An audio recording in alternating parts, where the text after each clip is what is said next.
Friends, welcome to Amaravati capital updates. ఇప్పుడైతే మనం గుంటూరులోని శంకర్ విలాస్ ఫ్లైఓవర్ దగ్గర అయితే ఉన్నాము.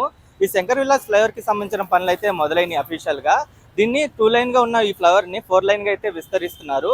ఇది గుంటూరులోని 1 టౌన్ 2 టౌన్ అయితే డివైడ్ చేస్తుంది. ఇది కీలకమైన ఫ్లైఓవర్ అన్నమాట. వన్స్ ఈ పనులు మొదలవుతున్నాయి కదా, ఈ ట్రాఫిక్ అయితే సమస్యగా ఉండేది. ట్రాఫిక్ అయితే డైవర్షన్ అయితే చేస్తున్నారు. డైవర్షన్ చేసిన తర్వాత ఈ ఫ్లైఓవర్ పైన ట్రాఫిక్ ఆపేసి పనులు అయితే స్పీడప్ చేస్తారు. నేను ప్రెసెంట్ ఈ గుంటూరు శంకర్ విలాస్ ఫ్లైఓవర్ కి సంబంధించిన పూర్తి అప్డేట్ అయితే ఇస్తాను. ప్రెసెంట్ ఏం పనులు జరుగుతున్నాయి, అలాగే ఇప్పుడు సిచ్యువేషన్ ఏంటని చెప్పి. దయచేసి ఈ వీడియోని స్కిప్ చేయకుండా ఎండ్ వరకు చూడండి. మీరు ఇక్కడ చూడొచ్చు, ఫ్లైఓవర్ కి సంబంధించిన పనులు అయితే స్టార్ట్ చేశారు. ఈ ఫ్లైఓవర్ ఎండింగ్ లో ఒక డీప్ ఎగ్జావేషన్ అయితే చేశారు. ఇక్కడ మొత్తం మీరు చూడొచ్చు.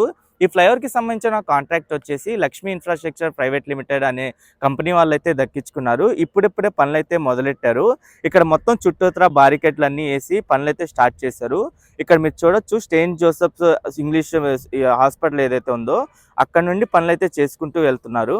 రైట్ సైడ్ లో మనకి గుంటూరు గవర్నమెంట్ హాస్పిటల్ అయితే ఉంటుంది. ఈ శంకర్ విలాస్ ఫ్లైఓవర్ 2 లైన్ గా ఉండిద్ది. ఈ 2 లైన్ ఫ్లైఓవర్ ని 4 లైన్లుగా అయితే విస్తరిస్తున్నారు. ఫ్లైఓవర్ కమ్ ఇది ఆర్ఓబి అంటారు. ఈ గుంటూరులోని 1 టౌన్ 2 టౌన్ అయితే డివైడ్ చేసిద్ది. ఒక కీలకమైన ఫ్లైఓవర్ అని అయితే చెప్పొచ్చు. వన్స్ ఈ ఫ్లైఓవర్ పనులు అయితే స్టార్ట్ చేశారు కదా, ఇది కంప్లీట్ అయ్యేసరికి 2 or 3 ఇయర్స్ పట్టే అవకాశం అయితే ఉంది. అప్పటి వరకు ట్రాఫిక్ ఇష్యూ ఉండకుండా ప్రెసెంట్ ట్రాఫిక్ అయితే గుంటూరు సరౌండింగ్స్ లో అయితే డైవర్షన్ అయితే తీసుకుంటున్నారు. ఆ డైవర్షన్ పరంగా మనకి 3 వంతెనల కింద కూడా మన కంప్లీట్ అవడం కూడా ఒక ప్లస్ పాయింట్ అనేది